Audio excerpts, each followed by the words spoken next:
السلام عليكم ورحمة الله وبركاته. قال رب اشرح لي صدري ويسر لي أمري واحلل عقدة من لساني يفقهوا قولي. ربي زدني علما وفهما يا فتاح. بسم الله الرحمن الرحيم. الحمد لله نحمده ونستعينه ونستغفره ونؤمن به ونتوكل عليه ونعوذ بالله من شرور أنفسنا ومن سيئات أعمالنا. من يهده الله فلا مضل له ومن يضلله فلا هادي له. ونشهد أن لا إله إلا الله وحده لا شريك له ونشهد أن سيدنا ونبينا مولانا محمدا عبده ورسوله. أما بعد فقد قال الله تعالى في القرآن العظيم والفرقان المجيد. أعوذ بالله من الشيطان الرجيم بفضل بسم الله الرحمن الرحيم. قل لا أسألكم عليه أجرا إلا المودة في القربى. صدق الله العظيم. وقال نبينا صلى الله عليه وسلم إن الحسن والحسن سيدنا شباب أهل الجنة أو كما قال عليه الصلاة والسلام. اللهم صل على محمد وعلى آل محمد كما صليت على إبراهيم وعلى آل إبراهيم إنك حميد مجيد. اللهم بارك على محمد وعلى آل محمد كما باركت على إبراهيم وعلى آل إبراهيم إنك حميد مجيد. இந்த உலகத்தில் உள்ள அனைத்து ஜீவராசிகளையும் படைத்து பரிபாலிக்கூடிய ஏக அல்லாஹ்வுக்கே எல்லா புகழும் உரித்தாகட்டுமாக. இப்படிதான் வாழ வேண்டும், இப்படிதான் நடக்க வேண்டும், இப்படிதான் பேச வேண்டும் என்று கற்றுக் கொடுத்த நம்முடைய நாயகம் ஸல்லல்லாஹு அலைஹி வஸல்லம் அவர்கள் மீதும் அவர்களுடைய சொல்லை செயலை அப்படியே பின்பற்றி வாழ்ந்திய சத்திய சஹாபாக்கள், தாபின்கள், தபா தாபின்கள், குறிப்பாக இந்த ஜும்மா தொழுகைக்கு வருகை தந்திருக்கும் நம் அனைவர்கள் மீதும் அல்லாஹ்வுடைய சாந்தியும் சமாதானமும் என்றென்றும் நிலவட்டுமாக. ஆமீன். கண்ணியத்துக்குரியவர்களே, அல்லாஹ்வின் நல்லடியார்களே, அல்லாஹு தஆலா நம்மவர்களுக்கு ஒரு அழகான ஒரு மார்க்கத்தை தந்திருக்கின்றான். அந்த மார்க்கத்தில் எதை சொல்லப்பட்டதோ, எதை செய்து காட்டினார்களோ அதை மட்டும்தான் நாம் எடுத்து நடக்க வேண்டும். அப்படி எடுத்து நடந்தால் அதில் நன்மை இருக்கின்றது என்று நபிகள் நாயகம் ஸல்லல்லாஹு அலைஹி வஸல்லம் அவர்கள் சொல்லியிருக்கின்றார்கள். கண்ணியத்துக்குரியவர்களே, அல்லாஹ்வின் நல்லடியார்களே, ஒவ்வொரு வாரமும் சொல்லப்படக்கூடிய விஷயம்தான் நபிகள் நாயகம் ஸல்லல்லாஹு அலைஹி வஸல்லம் அவர்கள் சொல்லியிருக்கின்றார்கள். யார் ஒருவர் ஜும்மாவுடைய தினத்தன்று பாங்கு சொல்லப்பட்டவுடனே மிக சீக்கிரமாக பள்ளிக்கு விரைந்து வந்து யாரிடத்திலும் பேசாமல் அவர்களுக்குண்டான இடத்தில் உட்கார்ந்து இந்த குத்துபாவையும் இந்த தொழுகையும் முடிக்கின்றாரோ அவர்கள் இந்த வாரம் முதல் வரக்கூடிய வாரம் வரை அவர்கள் செய்த சிறிய பாவங்கள் அனைத்தையும் மன்னிக்கப்படுகின்றன என்று நபிகள் நாயகம் ஸல்லல்லாஹு அலைஹி வஸல்லம் அவர்கள் சொல்லியிருக்கின்றார்கள். அந்த வகையில் நாம் எல்லோரும் அந்த நன்மையை அடைய வேண்டும் என்ற ஒரு ஆசையை வர வேண்டும். அது மட்டுமல்லாமல் இங்கு சொல்லப்படக்கூடிய விஷயங்களை கேட்டு நம்முடைய வீட்டில் இருக்கக்கூடிய பெண்களிடத்திலும் சொல்லி அவர்களுக்கும் அந்த நன்மைகளை பெறக்கூடிய பாக்கியத்தை அல்லாஹு தஆலா நம் அனைவருக்கும் தந்தருள் புரிவானாக.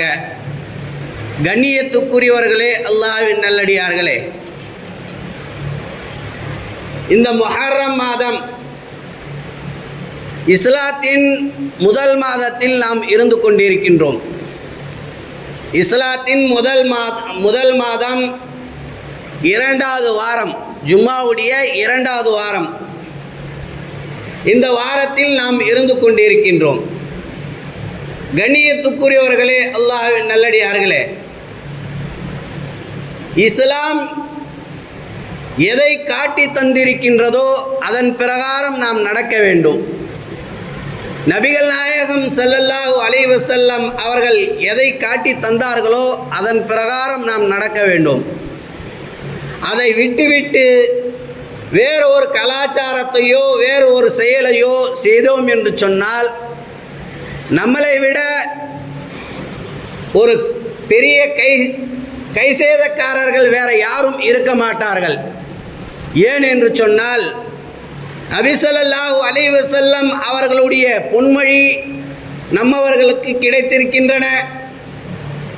வேற மாற்று மதத்தவர்களுக்கு அவர்களுக்கு இல்லாத ஒரு விஷயத்தை நம்மவர்களுக்கு அல்லாஹு தஆலா குர்ஆனை கொடுத்திருக்கின்றான்.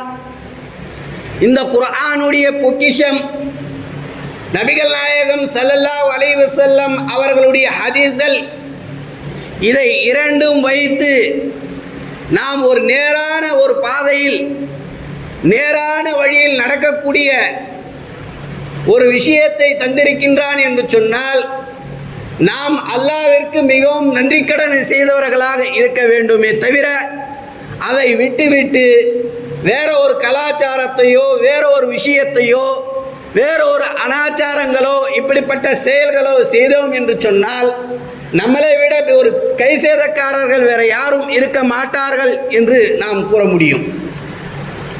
கண்ணியத்துக்குரியவர்களே, அல்லாஹ்வின் நல்லடியார்களே, இந்த முஹர்ரம் மாதம் வந்துவிட்டது என்று சொன்னால் எல்லோருக்கும் ஞாபகம் வரக்கூடிய ஒரு விஷயம் என்ன?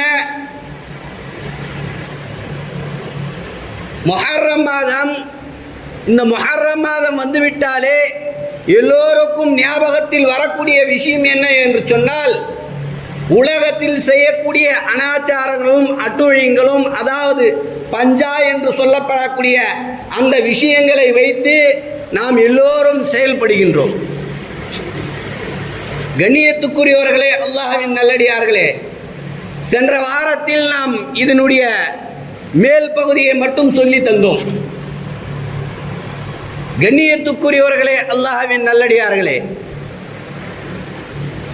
இந்த பஞ்சா என்று சொன்னால் என்ன?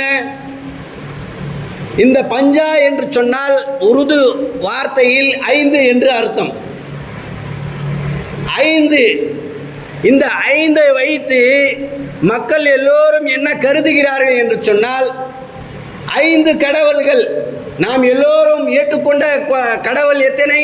ஒரே ஒரு கடவுள் தான், ஏக இறைவன். ஆனால் இவர்கள் சொல்லக்கூடிய கடவுள்கள் எத்தனை என்று சொன்னால் 5 கடவுள்கள் சொல்லக்கூடிய ஒரு விஷயமாக வருகின்றது. இது யாருடைய விஷயம் என்று சொன்னால் ஷியாக்களுடைய, அவர்களுடைய ஆதிக்கம், அவர்களுடைய கலாச்சாரம். நம்முடைய கலாச்சாரம் அல்ல இது. ஷியாக்கள் தான். அவர்கள் என்ன செய்வார்கள்? 5 கொள்கை கடவுள்களை அவர்கள் கும்பிடுவார்கள், தொழுவார்கள், எல்லாமே செய்வார்கள். ஆனால் நம்முடைய கடவுள் அல்லாஹ் மட்டும்தான், ஒரே கடவுள் மட்டும்தான். இந்த ஒரே கடவுளை வைத்து நாம் இந்த உலகத்தில் எத்தனை விஷயங்களை செய்தாலும் அல்லாஹ் சொல்லி கொடுத்த, நபி ஸல்லல்லாஹு அலைஹி வஸல்லம் அவர்கள் காட்டி கொடுத்த அந்த வழியில் தான் நாம் நடக்க வேண்டுமே தவிர வேற எந்த வழியும் நடக்கக்கூடாது. கண்ணியத்துக்குரியவர்களே, அல்லாஹ்வின் நல்லடியார்களே, இந்த பஞ்சா என்று சொல்லப்படக்கூடிய சென்ற வாரத்தில் நாம் பார்த்திருக்கிறோம். என்ன ஒரு அனாச்சாரம், என்ன ஒரு அட்டுழியம். நாம் பார்க்கும்போது நம்முடைய மனது எல்லாம் பதறுகின்றன. அந்த அளவிற்கு நம்முடைய மக்கள் வேற வழியில் சென்று கொண்டிருக்கின்றார்கள். தீ மிதிப்பது இஸ்லாத்தில் உண்டா? தீ மிதிப்பது இஸ்லாத்தில் இருக்கின்றதா என்று சொன்னால் நிச்சயமாக இல்லவே இல்லை. இப்படிப்பட்ட கலாச்சாரங்கள் நம்மிடத்தில் வரவும் கூடாது, வரக்கூடாது. இது மாற்றார்களுடைய கலாச்சாரம். நபிகள் நாயகம் ஸல்லல்லாஹு அலைஹி வஸல்லம் அவர்கள் என்ன சொன்னார்கள்? மாற்று கலாச்சாரத்தை பின்பற்றக்கூடாது. அவர்கள் அவர்கள் இப்படி செய்கிறார்கள் என்று சொன்னால் அவர்களுக்கு மாற்றமாக தான் இருக்குமே தவிர அதற்கு ஒப்பாக இருந்தது என்று சொன்னால் அவர் நம்மை சார்ந்தவர் அல்ல என்று நபிகள் நாயகம் ஸல்லல்லாஹு அலைஹி வஸல்லம் அவர்கள் சொல்லுகிறார்கள் என்று சொன்னால், ஒரு உதாரணத்தை எடுத்துக்கொண்டோம் என்று சொன்னால், இதே முஹர்ரம் மாதத்தில் நபிகள் நாயகம் ஸல்லல்லாஹு அலைஹி வஸல்லம் அவர்கள் மக்காவிலிருந்து மதீனாவிற்கு வருகின்றார்கள். அப்படி வரும்போது அங்கு உள்ள காபிர் மக்கள் நோன்பு வைத்துக் கொண்டிருக்கின்றார்கள். நீங்கள் எது நோன்பு வைக்கிறீர்கள் என்று கேட்கும்போது அப்போது அந்த மக்கள் சொன்னார்கள், எங்களுக்கு வெற்றி கிடைத்த நாள், ஆகையினால நாங்கள் நோன்பு வைத்துக் கொண்டிருக்கின்றோம் என்று அந்த மக்கள் சொல்லும் போது நபிகள் நாயகம் ஸல்லல்லாஹு அலைஹி வஸல்லம் அவர்கள் இந்த வார்த்தையை சொன்னார்கள், நான் அடுத்த வருடம் உயிரோடு இருப்பேன் என்று சொன்னால் இவர்களுக்கு மாற்றமாக ஒரு நோன்பு சேர்த்து வைப்பேன் என்று நபிகள் நாயகம் ஸல்லல்லாஹு அலைஹி வஸல்லம் அவர்கள் சொல்லி காட்டுகிறார்கள் என்று சொன்னால், நாம் எந்த கலாச்சாரத்தை பின்பற்றுகின்றோம்? நாம் எந்த வழியில் சென்று கொண்டிருக்கின்றோம்? இந்த முஹர்ரம் மாதம் வந்துவிட்டது என்று சொன்னால் இந்த சஹாபாக்களை எல்லாம் வருடம் அவர்கள் ஷஹீதுகளாக ஆக்கப்படுகின்றனர். அவர்கள் மௌத்தாகி எவ்வளவு வருஷம்? 1500 வருடம் ஆகிவிட்டது. அலி ரலியல்லாஹு இருக்கட்டும், ஃபாத்திமா ரலியல்லாஹு இருக்கட்டும், ஹசன் ஹுசைன் ரலியல்லாஹு தஆலா அன்ஹு அவர்களாக இருக்கட்டும், இத்தனை பேரும் 1500 வருடத்துக்கு முன்பாக மௌத்தாகி ஷஹீதாகி விட்டார்கள். ஆனால் நம்முடைய மக்கள் வருடம் அவர்களுக்காக வேண்டி ஷஹீதுடைய ஒரு விஷயத்தை எடுத்து அவர்கள் நடத்துகிறார்கள் என்று சொன்னால் நாம் எந்த வழியில் சென்று கொண்டிருக்கின்றோம்? வருடம் இந்த முஹர்ரம் மாதம் வந்துவிட்டது என்று சொன்னால் அவர்களுடைய பெயரில் இப்படிப்பட்ட அனாச்சாரங்களும் அட்டுழியங்களும் நடந்து கொண்டிருக்கின்றன என்று சொன்னால் நாம் எதை வைத்து செய்கின்றோம்? அவர்களுடைய வரலாறு என்ன? அவர்களுடைய சம்பவம் என்ன? கண்ணியத்துக்குரியவர்களே, அல்லாஹ்வின் நல்லடியார்களே, நாம் யோசிக்க கடமைப்பட்டுள்ளோம். அவர்களுடைய விஷயம் என்ன, அவர்களுடைய வரலாறு என்ன என்றெல்லாம் நாம் பார்த்து படிப்பினை பெற வேண்டும், படிக்க வேண்டும். அப்படி படித்தோம் என்று சொன்னால் நாம் இப்படிப்பட்ட கேவலமான காரியங்களில் ஈடுபட மாட்டோம். அதுவும் என்ன, இந்த முஹர்ரம் மாதம் வந்துவிட்டது என்று சொன்னால் நம்முடைய இளைஞர்கள் தான் அதிக பட்டாளம். பெரியவர்களை விட இளைஞர்கள் தான் அதிக பட்டாளமாக இருந்து கொண்டிருக்கின்றன. அந்த நேரத்தில் ஒரு அசர் தொழுகை தொழுதாயா என்று கேட்டோம் என்று சொன்னால் இல்லை. இந்த முஹர்ரம் மாதத்தில் அவர்கள் ஷஹீதாகி இருக்கின்றார்கள். யார்? ஹசன் ஹுசைன் ரலியல்லாஹு தஆலா அன்ஹு அவர்கள் ஷஹீதாக்கப்பட்ட நாள். அந்த நாளில் அவர்கள் எப்படிப்பட்ட ஷஹீது என்று சொன்னால், அந்த நேரத்தில் அவர் ஷஹீதாவதற்கு முன்பாக லுஹருடைய தொழுகை, அவர்களுடைய லுஹருடைய தொழுகை தொழுதுவிட்டு அவர்கள் ஷஹீதானார்கள். இதே நம்முடைய பிள்ளைகளிடத்தில், நம்முடைய மக்களிடத்தில் அந்த நாளில் நீங்கள் லுஹர் தொழுதீர்களா என்று கேட்டோம் என்று சொன்னால் இல்லை என்று தான் கூற முடியும். ஏன் இவ்வளவு அவல நிலை? அவர்களுடைய வரலாறு தெரியாது, அவர்களுடைய சம்பவங்கள் தெரியாது. ஆகையினால் தான் நம்முடைய மக்கள் இப்படிப்பட்ட ஒரு கேவலமான வழிக்கு சென்று கொண்டிருக்கின்றார்கள். கண்ணியத்துக்குரியவர்களே, அல்லாஹ்வின் நல்லடியார்களே, நாம் யோசிக்க கடமைப்பட்டுள்ளோம். அவர்களுடைய வரலாறு தெரிந்து கொள்ள வேண்டும். நபிகள் நாயகம் ஸல்லல்லாஹு அலைஹி வஸல்லம் அவர்கள் ஒரு முன்னறிவிப்பாக இந்த விஷயத்தை வைத்து சொன்னார்கள். எப்படி என்று சொன்னால், ஒரு தடவை நபிகள் நாயகம் ஸல்லல்லாஹு அலைஹி வஸல்லம் அவர்கள் அவர்களுடைய பேரன்கள் ஹசன் ஹுசைன் ரலியல்லாஹு தஆலா அன்ஹு அவர்களை பார்த்து சிரித்து கொண்டிருந்தார்கள். அவர்களை பார்த்து சிரித்து கொண்டு இருக்கும் போது அவர்கள் மீது ஆசை அதிகம், அவர்கள் மீது மிகப்பெரிய ஆசை. இதை பார்த்து ஜிப்ரீல் அலைஹிஸ்ஸலாத்து வஸ்ஸலாம் அவர்கள் வந்து சொன்னார்கள், யா ரசூலுல்லாஹ், உங்களுடைய பேரன்கள் மீது இவ்வளவு ஆசை வைக்கின்றீர்கள், இவ்வளவு நேசிக்கின்றீர்கள், ஆனால் இந்த உங்களுடைய பேரன்களை நீங்கள் வளர்த்த இந்த உம்மத்து தான் உங்களுடைய பேரன்களை கொல்லும். யார் கொள்வார்கள்? நாம தான் நம்முடைய ஹசன் ஹுசைன் ரலியல்லாஹு தஆலா அன்ஹு அவர்களுக்கு கொல்லுவோம் என்று ஜிப்ரீல் அலைஹிஸ்ஸலாம் அவர்கள் ரசூலுல்லாஹ்விடம் சொல்லுகிறார்கள் என்று சொன்னால் நாம் வருட வருடம் அவர்களை நினைத்துக் கொள்கின்றோம். எப்படி ஜிப்ரீல் அலைஹிஸ்ஸலாம் சொன்னார்களோ அதே போன்று நாம் என்ன செய்கின்றோம்? வருட வருடம் அவருடைய பெயரை வைத்து இப்படிப்பட்ட கலாச்சாரங்களை, இப்படிப்பட்ட அனாச்சாரங்களை செய்து கொண்டிருக்கின்றோம். கண்ணியத்துக்குரியவர்களே, அல்லாஹ்வின் நல்லடியார்களே, இதற்கெல்லாம் அல்லாஹ்விடத்தில் பதில் சொல்லே ஆக வேண்டும். நபி ஸல்லல்லாஹு அலைஹி வஸல்லம் அவர்கள் சொன்னார்கள், அல்லாஹ்வும் அவனுடைய திருமறையில் சொல்லி காட்டுகின்றான் அல்லவா, குல்லா அஸ்அலுக்கும் அலைஹி அஜ்ரா, யார் என்னுடைய அஹ்லு பைத்தை, என்னுடைய கூட்டத்தாரை நேசிக்கின்றாரோ அவரை நான் நேசிக்கின்றேன் என்று அல்லாஹ் சொல்லுகின்றான். அதை மாற்று கருத்து அல்ல. ஆனால் நேசிக்கின்றோம் என்று ஒரு பெயரை வைத்துக் கொண்டு இப்படிப்பட்ட கலாச்சாரத்தை செய்தோம் என்று சொன்னால், அவர்கள் காட்டித்தராத, அவர்கள் செய்திராத இப்படிப்பட்ட காரியங்களை செய்தோம் என்று சொன்னால் அதில் நன்மை வருமா, தீமை வருமா? கண்ணியத்துக்குரியவர்களே, அல்லாஹ்வின் நல்லடியார்களே, நாம் யோசிக்க கடமைப்பட்டுள்ளோம். அது மட்டுமல்ல, இதே போன்று ஜிப்ரீல் அலைஹிஸ்ஸலாம் அவர்கள் சொன்னார்கள் அல்லவா, அதே போன்று மீகால் அலைஹிஸ்ஸலாத்து வஸ்ஸலாம் அவர்களும் ஒரு சம்பவத்தை சொல்லி தருகின்றார்கள். மீகால் அலைஹிஸ்ஸலாத்து வஸ்ஸலாம் அவர்கள் நபி ஸல்லல்லாஹு அலைஹி வஸல்லம் அவரிடத்தில் சொல்கிறார்கள், யா ரசூலுல்லாஹ், உங்களுடைய பேரன்கள் ஒரு இடத்தில் கொல்லப்படுவார்கள், அந்த இடம் என்ன என்று உங்களுக்கு தெரியுமா என்று கேட்கும்போது தெரியாது என்று சொல்லும்போது மீகால் அலைஹிஸ்ஸலாத்து வஸ்ஸலாம் அவர்கள் சொல்லி காட்டுகின்றார்கள், உங்களுடைய பேரன் ஹுசைன் ரலியல்லாஹு தஆலா அன்ஹு அவர்கள் கர்பலாவில் அவர்கள் கொல்லப்படுவார்கள் என்று மீகால் அலைஹிஸ்ஸலாத்து வஸ்ஸலாம் அவர்கள் நபி ஸல்லல்லாஹு அலைஹி வஸல்லம் அவரிடத்தில் சொல்லி காட்டுகின்றார்கள். கண்ணியத்துக்குரியவர்களே, அல்லாஹ்வின் நல்லடியார்களே, இதெல்லாம் ஒரு முன்னறிவிப்பு.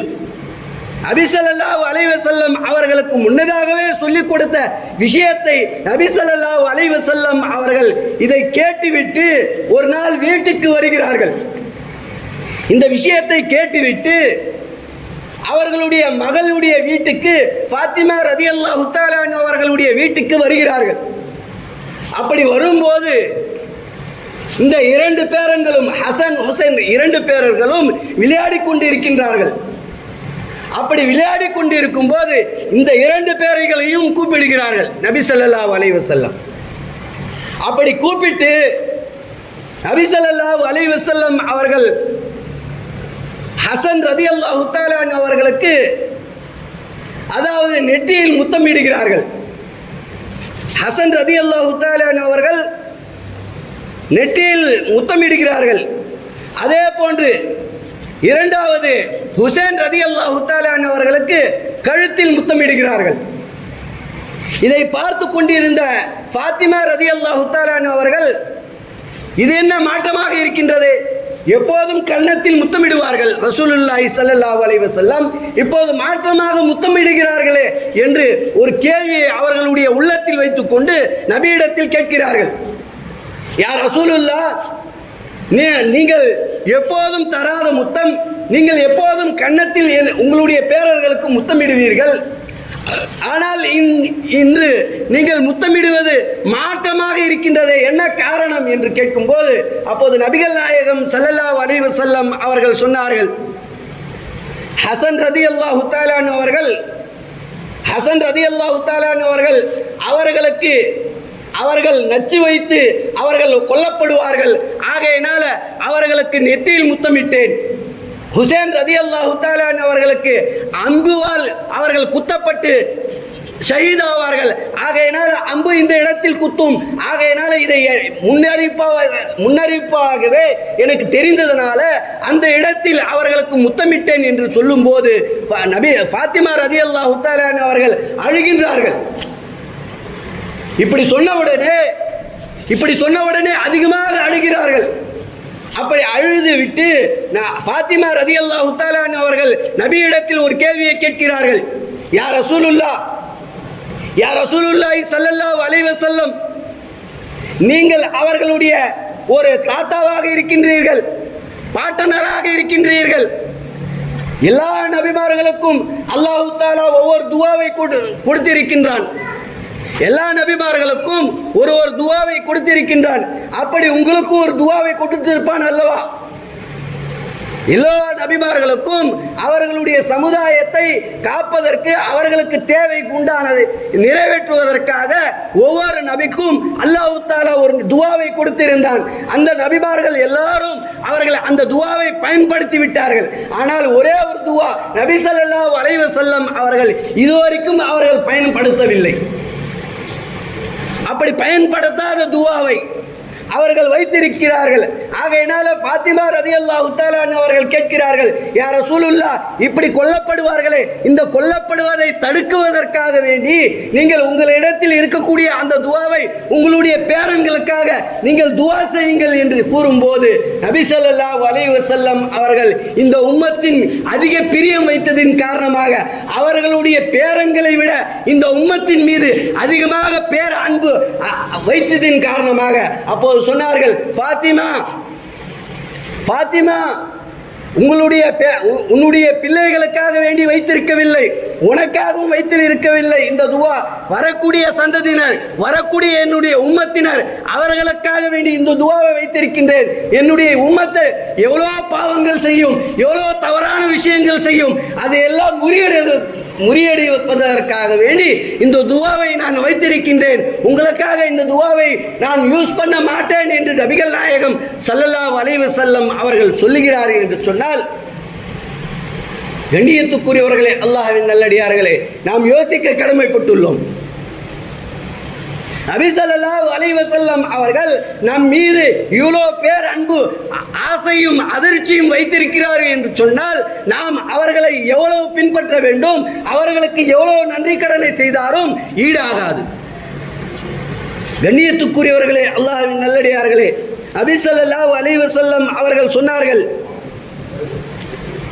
ஹசன் ரலியல்லாஹு தஆலா அன்ஹு அவர்களும் ஹுசைன் ரலியல்லாஹு தஆலா அன்ஹு அவர்களும் நாளை மறுமை நாளில் சுவரகத்தில் இளைஞர்கள் இருப்பார்கள் அல்லவா, இந்த இளைஞர்களுக்கு தலைவராக இருப்பார்கள் என்று நபிகள் நாயகம் ஸல்லல்லாஹு அலைஹி வஸல்லம் அவர்கள் முன்னறிவிப்பாகவே சொல்லித் தருகிறார்கள். அதே போன்று ஃபாத்திமா ரலியல்லாஹு தஆலா அவர்களுக்கும் சொல்லித் தருகிறார்கள், ஃபாத்திமா, நீங்கள் நாளை மறுமை நாளில் சுவரகத்தில் இருக்கக்கூடிய பெண்கள் அனைத்து பெண்களுக்கும் நீங்கள் தலைவியாக இருப்பீர்கள் என்று நபிகள் நாயகம் ஸல்லல்லாஹு அலைஹி வஸல்லம் அவர்கள் முன்னறிவிப்பாக இப்படிப்பட்ட செய்திகளை எல்லாம் சொல்லுகிறார்கள் என்று சொன்னால் நாம் யோசிக்க கடமைப்பட்டுள்ளோம்.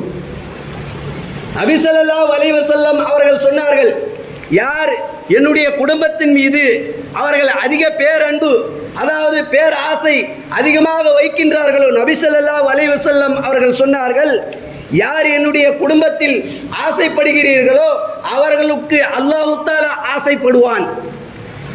யார் என்னுடைய குடும்பத்தை நேசிக்கிறார்களோ அல்லாஹ் அவர்களை நேசிப்பான் என்று நபி ஸல்லல்லாஹு அலைஹி வஸல்லம் அவர்கள் இந்த விஷயத்தை எதற்காக சொல்லுகிறார்கள் என்று சொன்னால், அவர்கள் மீது அதிகமாக நேசிக்க வேண்டும், இந்த குடும்பத்தின் மீது அதிகமாக நேசம் வைக்க வேண்டும். எந்த குடும்பம்?